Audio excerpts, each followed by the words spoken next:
रज सांग मैंने आपण मैंने जानते प्रथम रज तो मो तरफ आपण मानक ढेर सारा शुभेच्छा सहित शुभकामना देखिपे सकाल के सुंदर दृश्य आपर मुझे डेरी नक पलि आसली नड़िया पुर करा तो पुर करा लगे मुझे आग गुड़ को पाकिदेली पाकि सारापर नड़िया को देखिए पुर मोर रेडी करदेली आउे बाबू आम रेडी करदे अथर हाँ डेरी रेडी करदे कहीं सी टे मत सब कम हेल्प करती घर को तो मुझे एकिला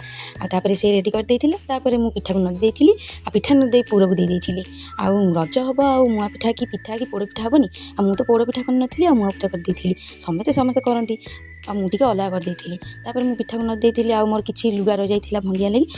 मुझे लुगा किसी भांगी भुंगा देती कहीं घर को एकेला मुझे सब दिन सारा बहुत कम रही तार भर किसी कम रही जाए रज हो जाओ घर कम तो करा पड़ो ना हाथ कौन कम छाड़ मुझे कम सारी देखिए पड़ी गाधे गाधे आसी देखला मोर पिठा सब रेडी होता आपर देखुं काकरा पिठा करदे आ कड़े पिठा यहाँ मुआ पिठा आ मुआ पिठा हो सारे नानी नहीं आसते भार आम घर को आपर हूँ यहाँ हूँ पोड़ पिठा एति पिठा सब मोर रेडी होता तरकारी करदी खाली पिठा कौन खाइबे तार तरकारी रेडी करदी आपर आम दीज सांग ही बस जाइलु कहीं छुआ मैंने माँ समस्ते सांग से आगुरी खाई आम खाली दीजन थी आ सांग ही खाई मोर तो एमती रज करते आई पिठा मैंने सब करते आप केमती कहले निश्चय जानवे।